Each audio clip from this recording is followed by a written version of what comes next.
네, 경제 이슈 짚어보겠습니다. 이인철의 시사경제. 오늘은 2020년 올 한 해 우리 경제를 돌아보겠습니다. 경제 총결산 참 좋은 경제연구소 이인철 소장과 함께하죠. 소장님 안녕하십니까? 예, 안녕하세요. 예, 올해 얘기는 뭐 코로나 빼놓고는 말을 할 수가 없을 정도. 자, 올해 우리 경제 22년 만에 처음으로 마이너스 성장이 거의 확실한 거죠? 그렇습니다. 정부는 올해 우리나라 경제 성장률이 마이너스 1.1%로 전망을 하고 있습니다. 예. 한국 경제가 마이너스 역성장한 것은 과거 두 번밖에 없습니다.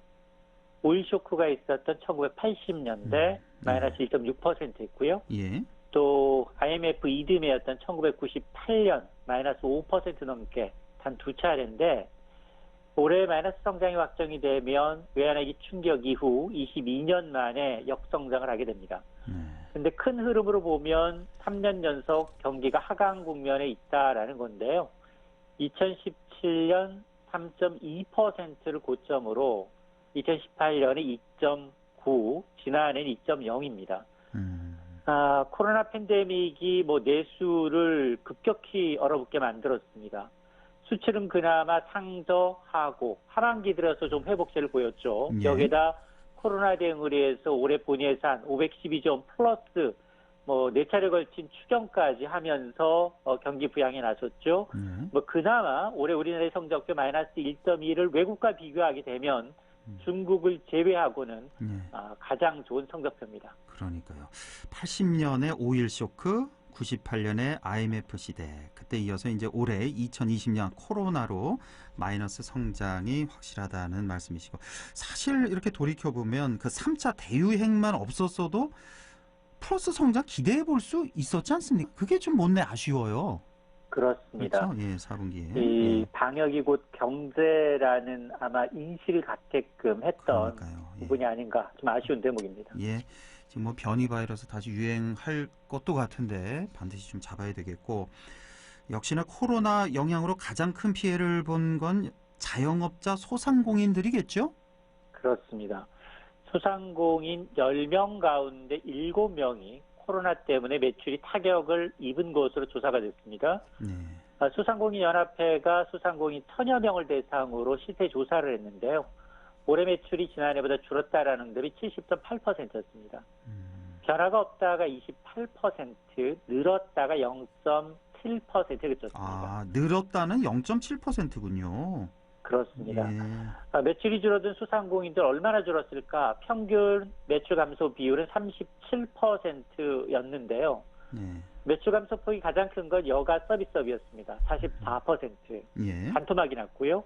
교육 서비스업, 숙박 음식점업, 도소매업 순회로 매출이 많이 줄었습니다. 이들 소상공인 지금 가장 경제적으로 어려운 거 부담이 되는 게 뭡니까? 라는 게 바로 이 임대료를 꼽았습니다. 68%가 임대료를 꼽았고 인건비, 각종 세금과 대출 이자의 순이었는데 그래서 정부가 일단 이 다음 달 11일부터 3차 재난지원금입니다. 당초 예상보다 3배가량 많은 9조 3천억 원을 지급하기로 했습니다. 예. 자, 소상공인들 올해 지난해보다 매출이 줄었다가 70% 정도 됐고 늘었다가 0.7%입니다. 나머지 이제 비슷했다일 텐데, 역시 이 0.7%는 일부, 극히 일부 배달업종 이 정도가 포함이 되겠네요. 그렇죠. 그렇습니다. 택배업종 이런 언택트에 이제 수혜입은 일부 이제 업종입니다. 그렇습니다. 예. 자, 이렇게 실물 경기가 좋지 않았음에도 불구하고 참 아이러니하게도 우리 주식시장, 전 세계가 다 그렇죠. 주식시장은 그 어느 때보다 화랑새. 2800선도 단숨에 넘어서 이제 꿈의 3000선도 머지않아 보이는 상황이에요. 그렇습니다. 종합주가지수가 나흘 연속 사상 최고가로 한 해를 마감을 했습니다. 어제까지 올라서 2873인데요. 지난해 올해 초가 2197로 출발했으니까 올 한 해 동안 30% 넘게 올랐습니다. 그리고 지난 3월의 저점이 1457이었으니까 거의 2배 가까이 오른 겁니다. 저점 대비. 자, 이렇게 국내 증시가 연일 사상 최고치를 갈아치운 데는 여러 가지 이유가 있습니다만 이 개인 투자자들 외국인을 이겨냈다. 동학개미가 한 유가증권 시장에서만 47조 넘게 국내 주식을 거의 싹쓸이했습니다. 두 번째, 우리 기업들의 실적도 나쁘지 않았는데요. 반도체가 이후에로 호황을 보였고요. 예. DBIG로 대변되는 바이오, 배터리, 인터넷 게임 업종주들 코로나19 속에서도 역대 최고의 실적을 냈습니다. 네. 또 하나가 이제 이 미국 달러가 계속해서 약세를 보이고 있다는 점인데요. 지금 코로나 극복을 위해서 각국이 재정 확대 정책을 펼치고 특히나 미국이 바이든 행정부 이후 1,000조 원 규모의 추가 경기 부양책이 미 의회를 통과를 했습니다. 예. 이번 이후로 외국인 주식 투자자들마저도 최근 들어서는 국내 주식을 사들이고 있습니다. 예.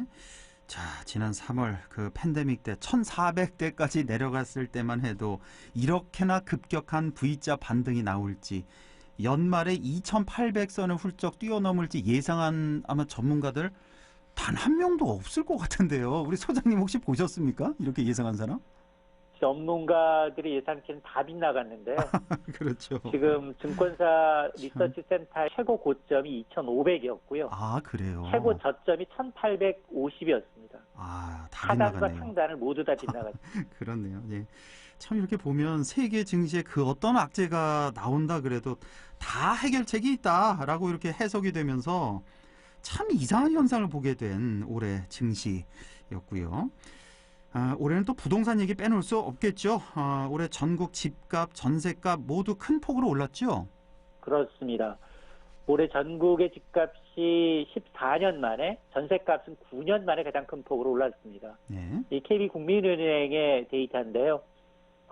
올해 전세값, 전국 집값은 평균 8.35% 올라서 노무현 정부 시절 2006년 당시 11% 상승 이후 14년 만에 가장 높았습니다. 서울의 집값이 두 자릿수 오른 가운데 강남보다는 강북 지역의 상승률이 더 높았고요. 예. 또 올해 전국에서 집값이 가장 크게 뛴 지역은 바로 세종시입니다.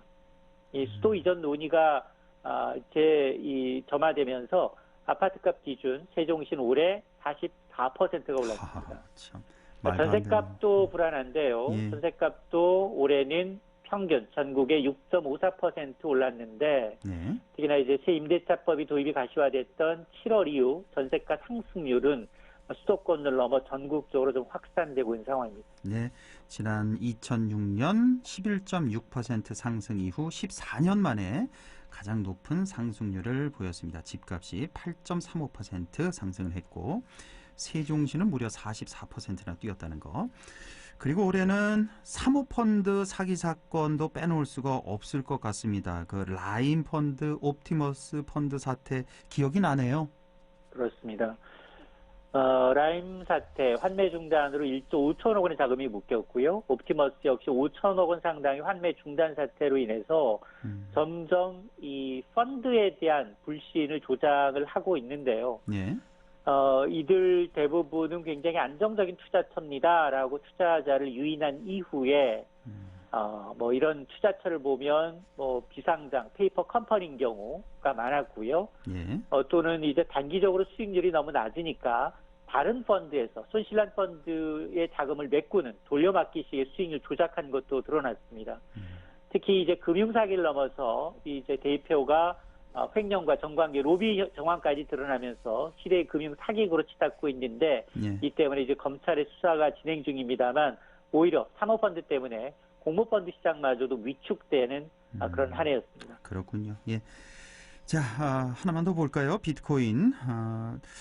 암호화폐 대표 주자죠. 비트코인 하면.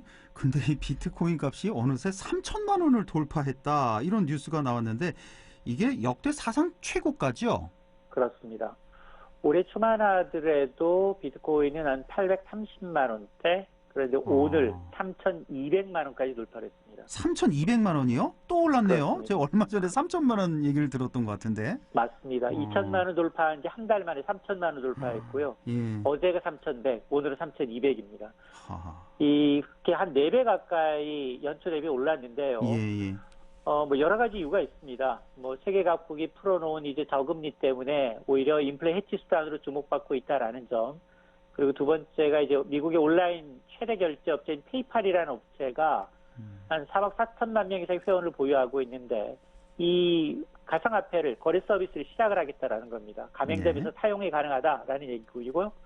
또 하나가 이제 그동안 불법 화폐 취급을 하던 중앙은행들이 디지털 화폐 기술을 도입하는 것을 적극 검토하고 있다라는 것도 오히려 이런 암호화폐에 대한 인식을 바꾸고 있는데요. 그럼에도 불구하고 여전히 법을 우려하는 네덜란드의 튤립법을 우려하는 목소리도 만만치가 않습니다. 블록체인이라는 기술은 인정을 하지만 이게 위변조가 불가능한 거래 당사자의 기록을 서로 분산 저장하는 방식은 굉장히 유용하지만 그러나 투자자 보호 장치가 없습니다. 오늘 그렇죠. 3,200만 원이 내일 1,000만 원, 제로, 곤두박질 쳐도 시장 과열을 진정시킬 만한 제도가 없을 뿐만이 아니라 이게 만에 하나 디지털 화폐가 정부 차원에서 본격 발행된다면 민간이 발행하고 있는 이 불특정 다수가 만든 가상화폐를 가만히 놔두겠느냐. 이런 부분에 따라서 아주 좀 위험자산이라는 평가가 일부 나올 수밖에 없고요. 또 하나는 이게 지금 2년 전부터 미국은 주식시장처럼 이 비트코인 선물이 상장돼 있습니다. 이 얘기는 기관들은 비트코인이 가격 상승할 때 수익을 내는 것뿐만이 아니라 하락할 때도 매도에서도 수익을 낼 수 있는 거기 때문에 굉장히 좀 위험스럽다라는 겁니다. 그렇군요. 사실 이 암호화폐 투자를 한 번도 안 해봐서 잘은 모릅니다만 이거는 뭐 상한가니 하한가니 이런 것 자체도 없잖아요. 그냥. 그렇죠. 3천만 원이 털리면 그냥 털리는 겁니다. 그러니까요. 이것도 24시간 운영된다면서요. 그렇습니다. 참. 이 주식 시장도 사실은 엄청난 이게 위험한 투자인데 이렇게 암호화폐 시장까지 광풍이 부는 것 같아서 조금 사실은 상당히 좀 조심스러운 그런 생각이 좀 듭니다. 자, 이렇게 해서 올 한 해 경제 뉴스 총 결산을 해봤습니다. 소장님 올 한 해도 수고 많으셨습니다. 고맙습니다. 네, 고맙습니다.